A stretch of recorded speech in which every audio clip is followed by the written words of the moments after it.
What's up, everybody? Benz Tech Lou P here. Got a R350. I'm gonna be doing some work too. Figure while it's in here, I'll show you a couple tips and tricks that I have that you're probably gonna wanna know, and I'll try to include it in the notes. And then I'll add some, I don't know, little more personal experiences to working on things and what I like to do when I work on Mercedes. Notice I got gloves. I never used to wear gloves, but when you work on people's cars, a majority of you guys, you're big time, you want to keep up the look of the Benz, nice, you made it, you got a Benz, it's a good feeling. Then you ask someone to work on your car and some dirty, greasy looking mechanic wants to get in there. That's not me. I keep my hands clean. So if you walk up, rip off a glove, shake your hand, not during the COVID stuff, but I also want to wish you and your family well during this quarantine time. I'm at home working on some cars. So yeah, try to stay clean. I'll work all day, keep my arms clean, constantly washing up.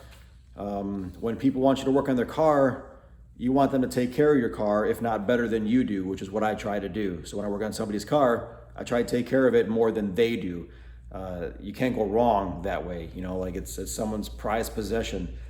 You don't know if they worked and saved their whole life to buy that car, or maybe they got extra 100 grand. They just want to blow on a car and didn't care what it was. You never know the scenario. So take care of your people, take care of your own stuff. So yeah, I wear gloves. I wear safety glasses too if I'm using power tools or if I'm underneath the car. Here at home in the garage, a little hot and muggy today, so I probably won't put some safety glasses on. But if I'm going to use air tools, which I'll put some glasses on. You only get two pair of eyes. You want to stay safe. Maybe it's preaching, maybe it's boring. You don't want to hear that, but you gotta. You only get 10 fingers, 10 toes, 2 eyes. Take care of yourself, especially if you work on cars for a long time and that's your living. Man, take care of yourself. So we got an R350 2006. Years ago, I did a balance shaft for this gentleman, customer of mine, friend of mine. Reached out to me, asked me if I can do some work to his car, serpentine belt, idler pulleys, and spark plugs, the common stuff. But when I drove it, I noticed a couple other things that are happening, and I'll throw them in the video just to show you what I noticed. So hopefully this helps you guys. I appreciate my subscribers. I'll touch on a different video as to why I don't diagnose a lot of cars in my comments. So I always respond to comments because you took the time to comment. I want to take the time to respond. It's mutual respect. I appreciate you guys. You don't have to watch my channel. You don't have to, subscribe to me. You don't have to type a message to me. But if you do, I know you need help. I want to try to reach out the best I can.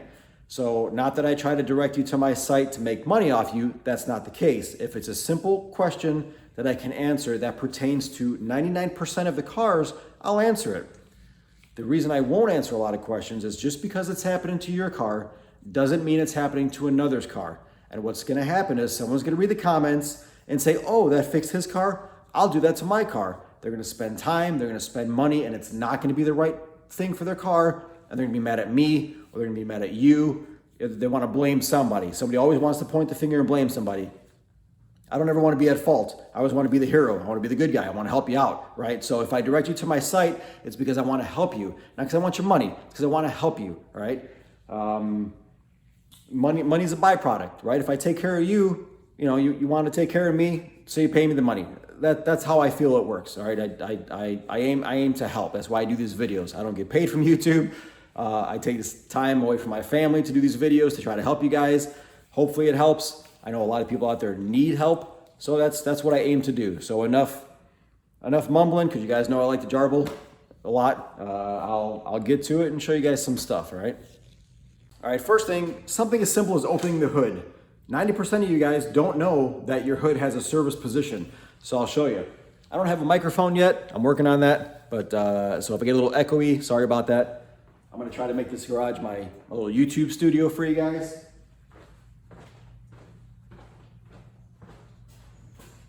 Let's say you pull the hood and it doesn't want to pop.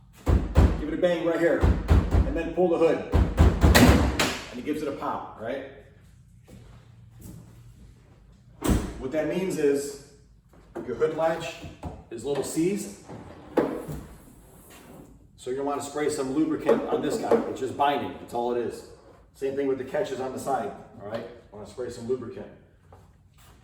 If you have a red button on the shock, I'll add a picture. Okay, you push in the button, push up, 90 degrees. Look at all that room. A lot of people don't even know about this. If you don't have that, you got a little hinge on the side, or the newer cars, if there's no button or hinge, it just pushes right up. No worry, it's supposed to go that way. You won't break nothing. Also, in 90% of our cars, if not all of them, when the hood is open or the door is open, the wipers will not work. It's a courtesy because the Germans don't want water splashing in your face. They don't want the wipers hitting the hood. All right, so I've had people that want to diagnose their wipers won't work. So I always ask them, is your hood closed, your door closed? Well, no. They close the hood, they close the door, and all of a sudden the wipers start working. They already spent money on a motor, a relay, a SAM. You never know. All right, so keep that in mind. If the hood is open, the wipers and the washers will not work. All right, so you got an R-Class, or you got a GL, or you got an ML. You start the car, it runs 2 or 3 seconds and then dies. Start, 2 or 3 seconds, and then dies. Most times in an older car, that's an anti-theft immobilizer issue. In a newer car, especially the SUVs, here's what's going on. In this fuse box, here is your air compressor relay. All right. Inside the fuse box is a ground strap that burns. So as soon as your air compressor goes to click on, it kills the ground to the rest of the relays, which kills the power to the rest of the fuses, and it shuts down the car. So if that's your symptom and that's your thing you're dealing with, you can pull the compressor relay out, and if the car doesn't crank, that's the issue. Something inside there, I'm not that smart, but something inside there, the ground strap melts or breaks away, and it kills the ground activation circuit to all the relays once the air compressor kicks on. All right, so keep that in mind. Also, this is not a SAM, okay? This is just a fuse box.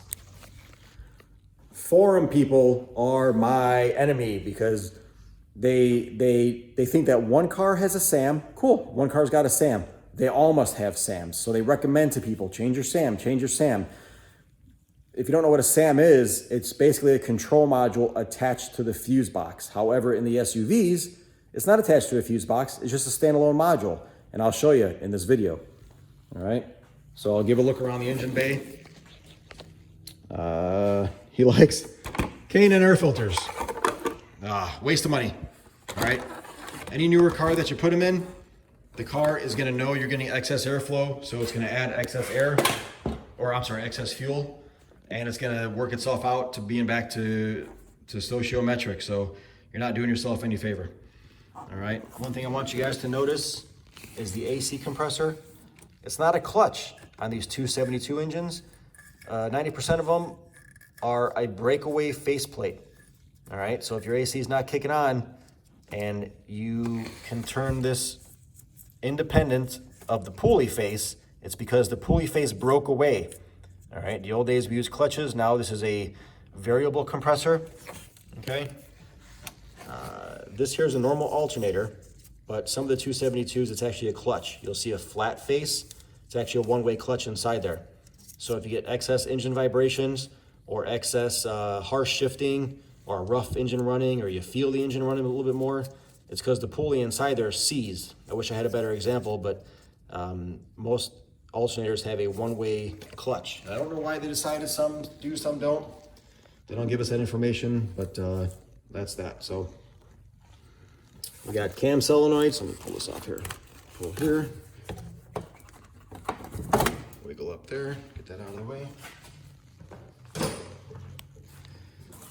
All right, so you got your left bank intake, I'm sorry, exhaust cam magnet, left bank intake cam magnet.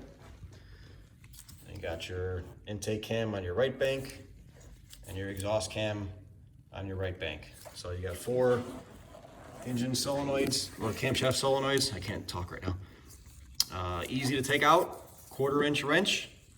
Okay, you ain't gotta worry about taking all this other stuff out, or the power steering. Just squeeze in there with a 1/4-inch wrench, loosen them up, and you can snake them out of there.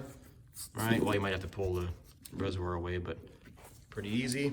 oil filter, of course. This is your secondary air pump. Don't get that confused with the air compressor for the air ride, all right? This hose here, all this hose does is makes it quiet for when it intakes air.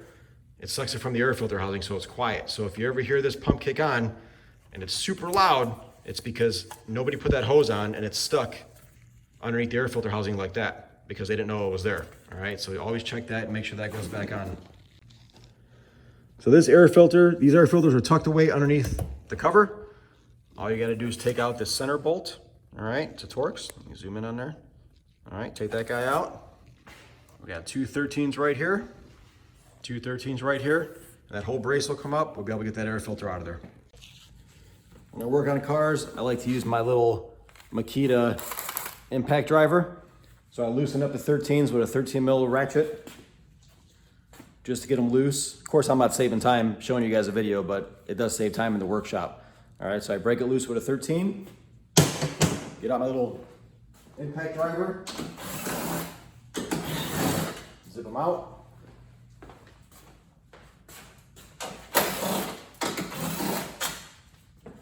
All right, last guy we got is that center stud. I got a angled Torx. Let's see if it's too tight now. Not too tight. That's that bolt there, long bolt. And I'll show you what I do with my bolts too. All right, so there you go. There's the panel. All right, there you see a little bracket that bolt holds in there. Okay.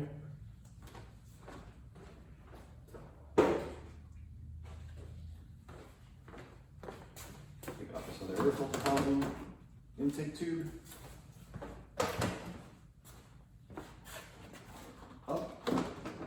And this one actually has a metal clip on the back I push away.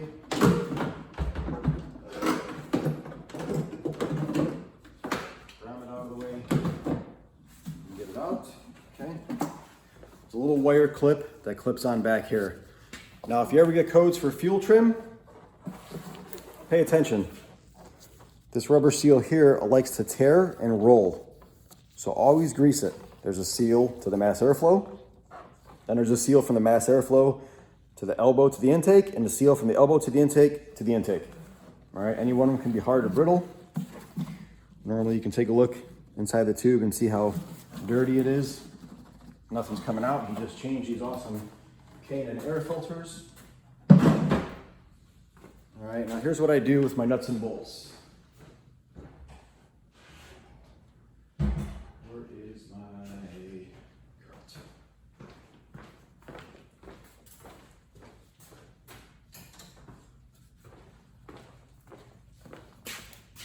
Magnet trays. Keep magnet trays handy. I got about 12 of them. You can write in there with permanent marker what the bolts go to. All right, you'll never lose anything. Every bolt needs to go back where it came from. No extra parts, okay?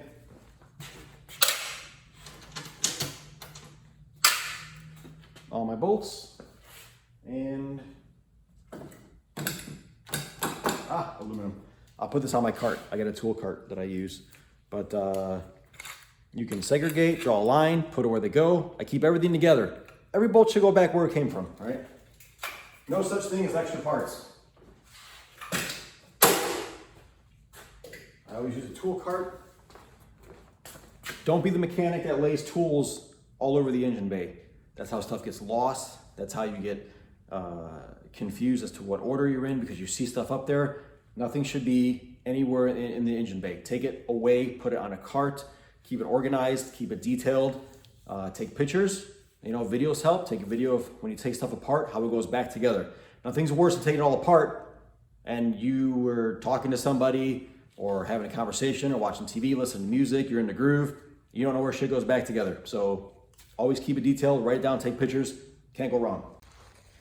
All right, today we're replacing 2 idler pulleys, serpentine belt, I'll show you a trick to this, and 6 spark plugs. All right, so here's the spark plugs. Always be careful, they come pre-gapped, all right? You don't gap these, all right? You don't even mess with them because you can break that tip that's in there real easily, all right? If they drop them, if you ever buy a box and you drop it, get a new box. Now in my toolbox here, I actually have, oh, that's the 276 spark plug socket. Where are we at here? Found it.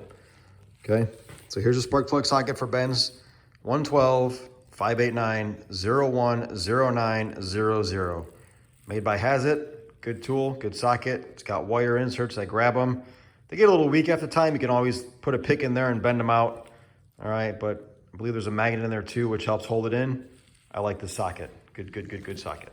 All right.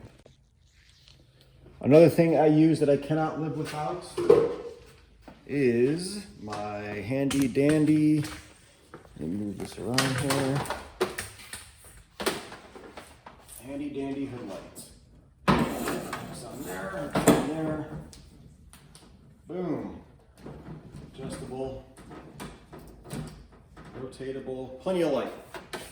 Plenty of lights. Let me get this out of here.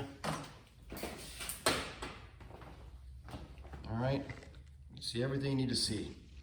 Okay, let me zoom in there. All right, nice lit up there engine bay. Okay. All right, when you go to disconnect the coils, almost all of our connectors have a lock in them. All you do is put something flat in there, twist it back, it pops out just enough for you to press it in. You'll hear it click, okay? Push it down, wiggle it out a little bit, and boom, disconnected. All right, when you slide that gray thing in there, what it does is it presses on that little thumb release. See how it flexes? All right, so if you push that lock in there, it doesn't allow anything to flex, okay? So it locks it. That's how that works. So on old ones, you can just put your thumb in there and release it. But if the car's kind of old, oh, I'm sorry, on a new car, it works nice, but see how much dust and dirt get in there? All right, it stops it from unlocking. Same thing when you do these cams, okay? With the cam magnet, whoops. Come on, there we go. See this guy here? That one's actually pried up. Need to lock that one down. Some moron put these on there, these extension harnesses, and didn't lock it down. All right, this one here, see a thumb release? See how it just releases in there? Gotta be careful because they're brittle, but this one will have a lock. That one's got a lock on the magnet. All right. Here's your map sensor, okay? See that hose underneath there? That's the hose that goes to the map sensor. And look at that, his is cracked. His is cracked. Let me get a light on here. There we go, see that? His map sensor hose is cracked. So you know what's gonna happen?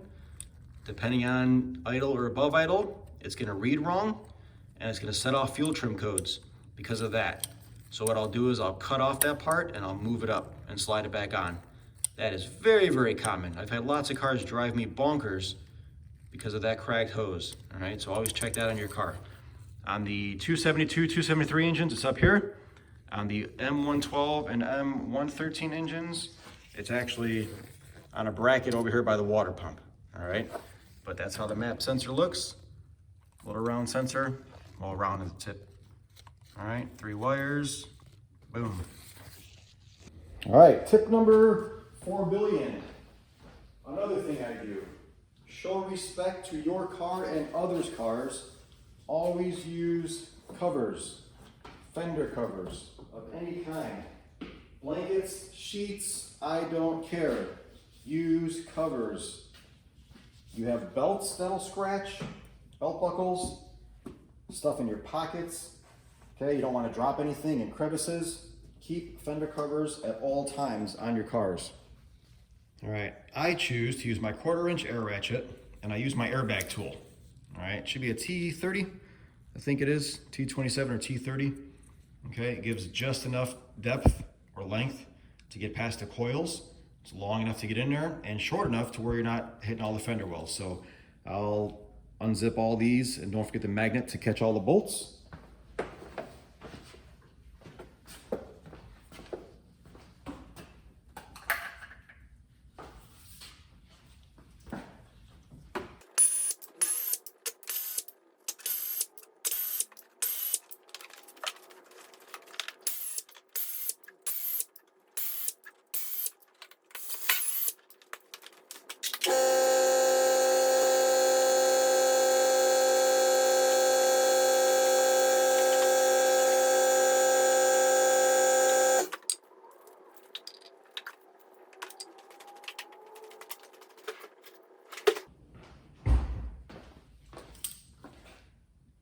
air ratchet, little extension.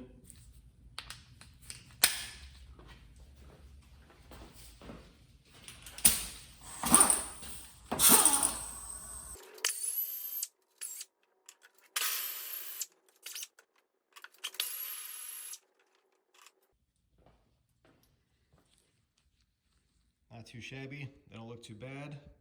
Look pretty good. Little bit of wetness on this last one, which kind of worries me that maybe, no, it's dry. It's dry. Probably come from the cylinder. If it was wet up here, that would tell me that the camshaft cover was leaking oil around the gasket seals. All right, but we got Bosch double platinum. There's no star on these, so they didn't come from Mercedes. Just so you know, the spark plugs are different brand. If it's just Bosch compared to if it's got a star on there. All right, promise you. Okay, put these over here.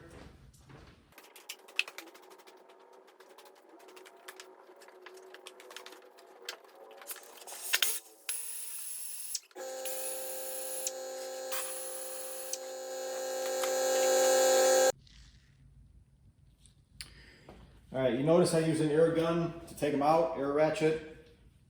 I have never had a problem with an air ratchet. Doesn't scare me, doesn't bother me. If you've done it a few times, you know how to use them. You'll know if a spark plug's coming out or coming out right or not. I haven't had any issues with pulling them out. 20 years I've been working on these, always use it. But when I go in, manual. Twist them in by hand until they get tight, a little bit of a turn, all right? So what I do is get the spark plug seated in the holder. Also, what I like to do is I give a little shot of silicone. All right, this isn't gooey, it dries, but it leaves a nice slight film to make it slippery. So it helps when you're tightening. The problem with tightening stuff is if you are tightening something and the threads are dirty or have crud on them or dry, it may make you think that the spark plug's tight when it's actually the threads that are tight. So I go down by hand until I can't no more. I like to use this ratchet, my Matco, I think it's 12 inches, something like that, I don't know.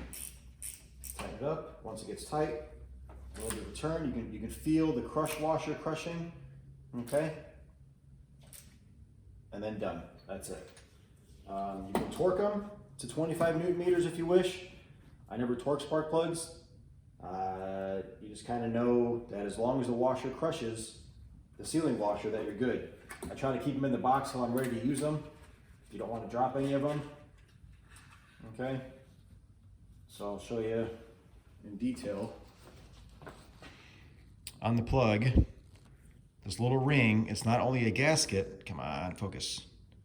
It's not only a gasket, there we go, but it's seal, you know, it's a crush washer. So, okay, so it's a crush gasket, and that's what you're tightening. When you get that extra squeeze, it's flattening that gasket out. All right, so once you feel it tight, you get that extra squeeze, it rotates just enough, and then you're done. You don't want to over torque. That's when you start breaking threads.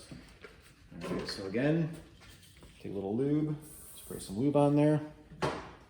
Lube is always your friend. Get it in the socket. Socket in the hole. Try to keep control of the spark plug the whole time. If you drop it, throw it away. Don't use a drop spark plug. You can have a hairline fracture you don't see and cause misfires. All right.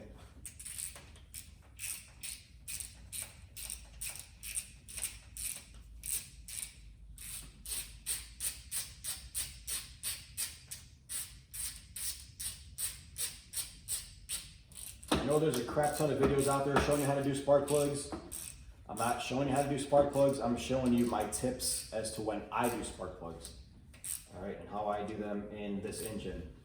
Thousands of these engines out there. It's got to help somebody, I would hope. All right, I'll just keep control of the spark plug. Okay, keep control of the area. Notice I got all my bolts all together. I can leave them there, they're fine. I'm not gonna mess with them or bump into them.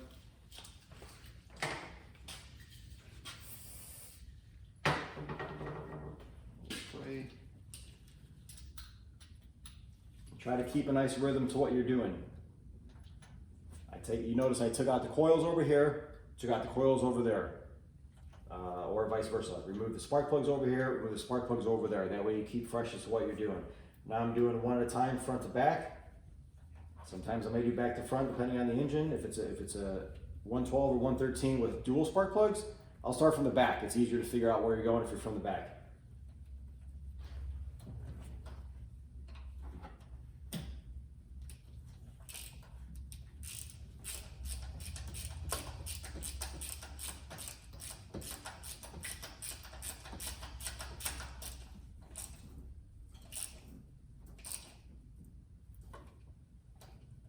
I don't know if the video looks like I'm putting a lot of torque on these. I'm really not. It's a nice, controlled, smooth. All right, so now that I have those done, I'm gonna stop. I'm gonna get my coils. Okay. I showed you a picture before. I kept them in order, just so they came out. Okay. Same thing. A little bit of lube on the boot, a little shot in there, helps to slide onto the plug. And then I put it onto the plug. All right, number two, a little bit of boot, a little bit inside, onto the plug, and repeat. Okay. All right, then I'll get that side, and then I'll come back and I'll button up the screws.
Just a Napa silicone spray.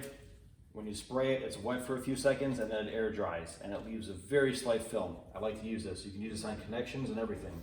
So I spray the connectors to the coils so that way when I go to connect the the connector, the gasket on the inside slides right on. All right, this does not cause issues with electrical terminals. Won't cause shorts or fault codes or nothing like that. All right, as long as you don't pour it on, it'll dry, be good.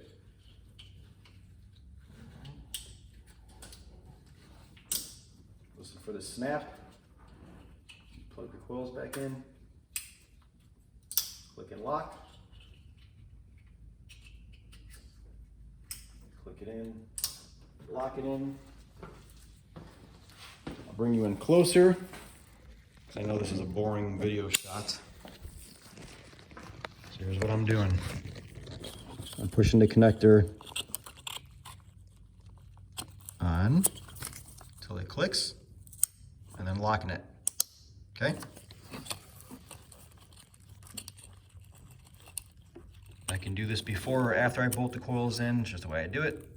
Lock it, or I'm sorry, click it in, lock it. All right, all the way back.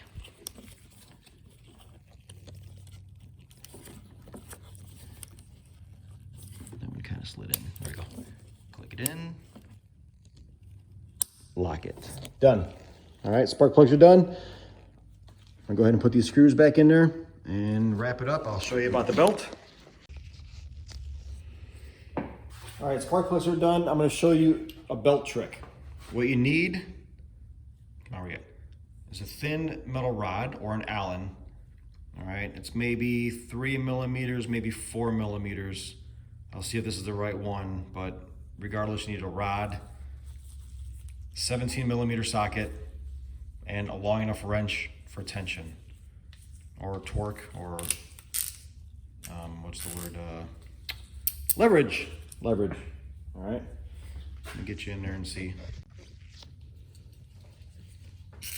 All right, there's a molded hex on the tensioner, okay? And you can detension, okay? Loosen it and it'll max out and the belt's loose, okay? And one thing that you may not know is there's a lock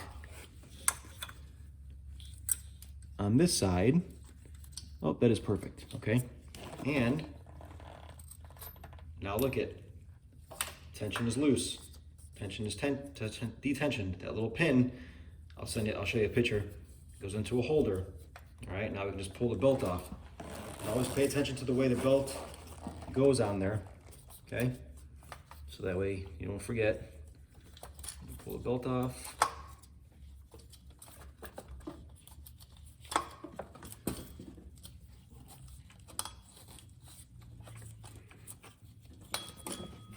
Here's my whiteout from before when I did the balance shaft. The whiteout is the torque converter bolts. So I lined up the torque converter bolts with the hole in the oil pan, and I put a whiteout mark so I knew where I had to rotate it to the next time, okay? So always plan ahead when you're doing repairs. See how easy that belt came off one hand? See that? Now I just gotta hope the new belt is nice. So you got a idler pulley, pretty quiet, a little bit of play, which is normal. This one over here, too noisy, okay? Shouldn't be able to hear it, okay? So I'll change those two guys and hope that my camera phone doesn't fall. Appreciate you guys not knocking my camera skills. One day I'll have an assistant. Today is not that day. All right, so I'll go ahead and get these two replaced. That is a E10 external Torx, and that should be an E12 external Torx.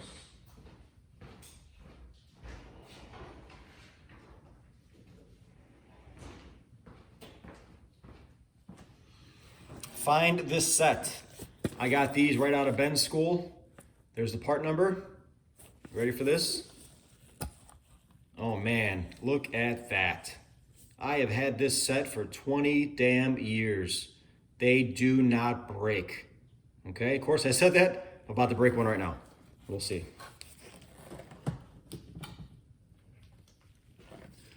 So there's our E10. Okay. And our E12, E for external. Then there's just the normal Torx, which I guess you can call an I for internal. You can call it whatever the hell you want to call it. And this, I'll just use a normal ratchet. No big deal. Not in a hurry. Don't mind showing you guys a little video. Okay. Got that loosened up. Switch over to my other one. I like this ratchet. It gives you plenty of leverage. I want to make a video on how to use the right tool for the right job. You'll never break a tool. You'll always get the job done with no broken bolts. All depends on what you're trying to do. All right, so almost got this turd out of there.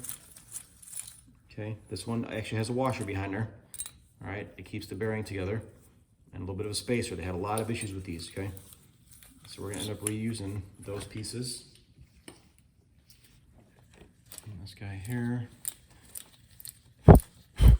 should come with a new bolt.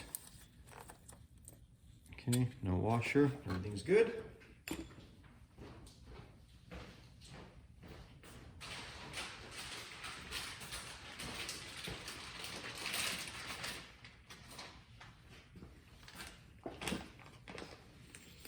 Notice on this pulley, there's an indent and there's no indent.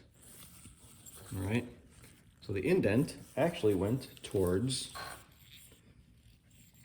the bolt. So always pay attention to the orientation of what you're doing. Okay, start it by hand. Get it in there.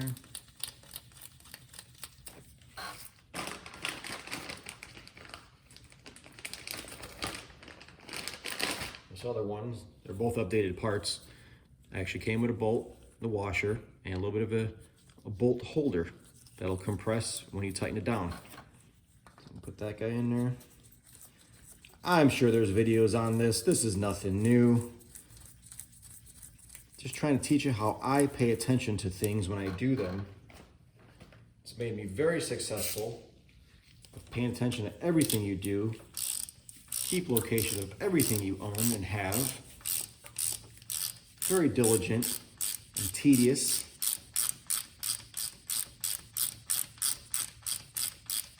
Details, details, details. Hopefully you're watching or listening to something else while you're watching me, because I know this is boring as shit. Nice and quiet, listen to that. Nothing. It's a metal, not plastic anymore. Okay, switch out my Torx. To the other guy. A little tighten. Boom. Okay, while it's out, here's the water pump. If you grab it and rock it up and down, you should get very, very slight click. Just a little bearing play, that's all I got. If this were really bad, it would knock. Okay? Good pulley, very good water pump. Same thing with the alternator. Up and down. Oh. Noisy bearing. You shouldn't be able to hear that. Bad alternator. He's not gonna like that. Quiet, nice and quiet. Okay. Good, a little bit of hot spots. Probably from people dripping oil on there. I'm gonna clean those up. You see some old rubber on the plastic. See those spots? It's actually rubber. You don't want that. AC, power steering, those won't make noise. They won't really make noise when they rotate. I'll show you that pin down there. Let me turn the light on here. All right, let me not drop my phone. All right, there's the tensioner, and there is the little hole and nub that the pin sits against. Hopefully it's showing it good for you guys. I can't tell. Okay, there's a little bit of an arm little nub and a hole that it sits in, and it locks it on there. So when you get a new tensioner, it comes locked. I save all those pins, and that's what I use for holding my tensioners. Okay. Back at my camera holder here. If you caught it and you're watching me, I totally missed the alternator. Idiot. Told you guys I'm not smart. If you subscribe to my channel, that's on you. Sorry about that. All right. Good to go. Okay. We're all back in business. Now all I got to do is get my 17 mil socket.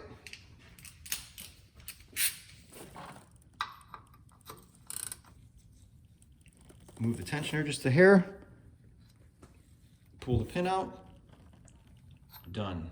Easy peasy, lemon squeezy. Always want to make sure the belt's seated. Okay. Fire the engine over one time quick to make sure the belt stays. Yep. Get ready to drop my phone in there. Here we go.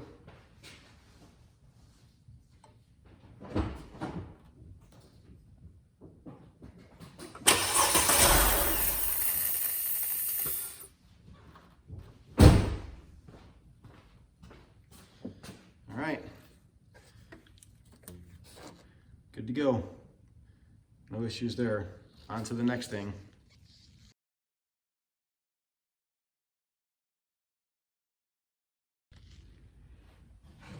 All right, and now for reassembly.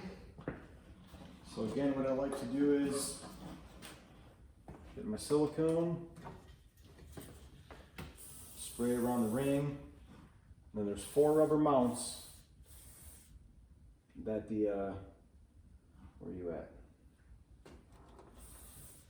That the air filter housing sits on. That grabs these clamps. Okay? Now what I do is go ahead and get it back up in there. Make sure it's seated nice and tight. Start from the back. Just from the top. Click of that catch. Secondary air injection tube, same thing. Spray the silicone. Put it on here first. There's arrows to make it match up. Get it on there, good to go.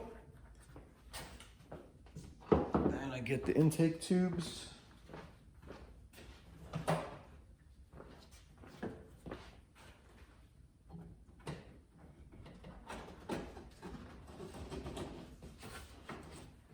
On there.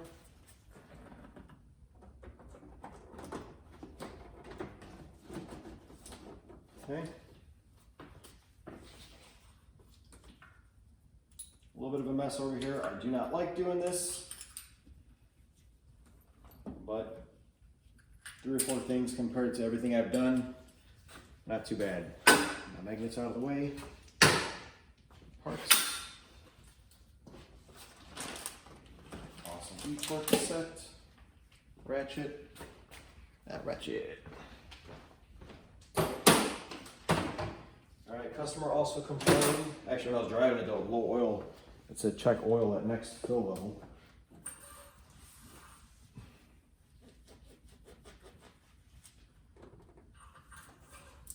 Normally you want to run the engine until it's warm, shut it off and wait 5 minutes and then check it. He is low. So it needs to do an oil change, okay? Now when you're checking your oil, here's what you don't do. You don't stick it in and do like that. Because the oil's gonna drip down and you're gonna misread it. Also, when you stick it in there, count a couple seconds, 3, 4, 5, pull it up, hold it down, and look at the lowest mark, not the highest. Because sometimes they're on an angle, so one's going to be high and one's going to be low. You want the lowest mark, not the highest mark. So he's definitely low on oil. I have a quart, so I'll add a quart for him.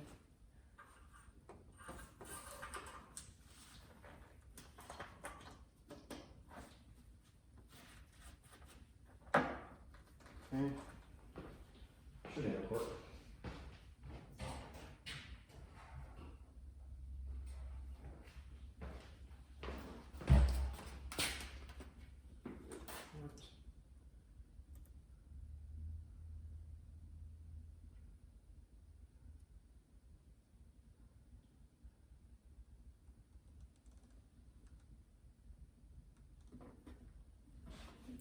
Nice fresh oil. Happy customer.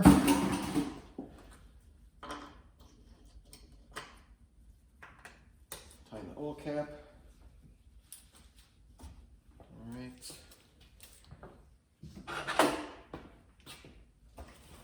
This guy back down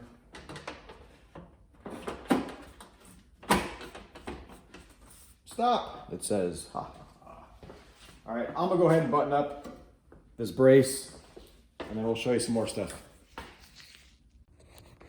All right, so in the R-Class, your rear SAM is hiding under cover and a cover. So you see the fuse box, the rear SAM is hiding right up under here.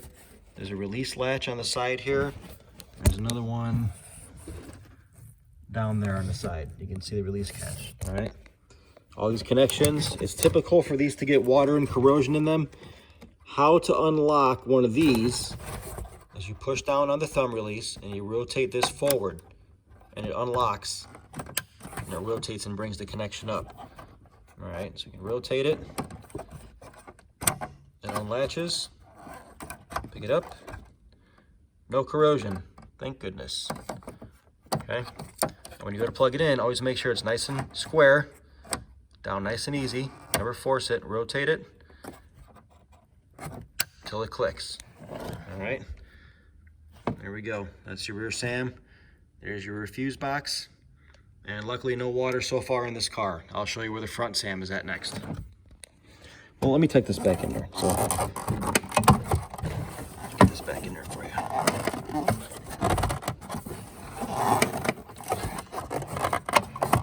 Try to do one hand.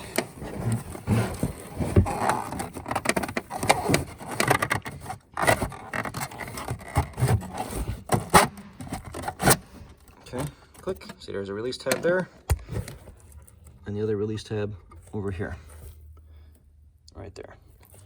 All right, and this cover came down to cover everything. Push it way down in there.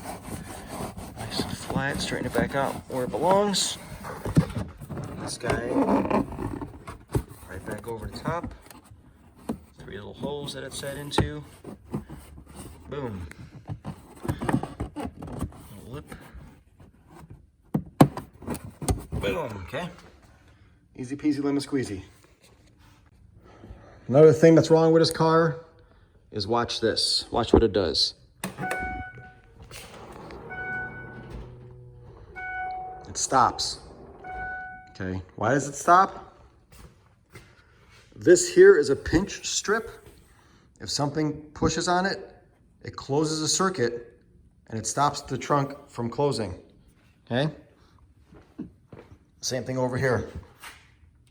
That's a pinch strip, all right? That's probably one of those that are defective, okay? Now I notice too, when I do close it manually,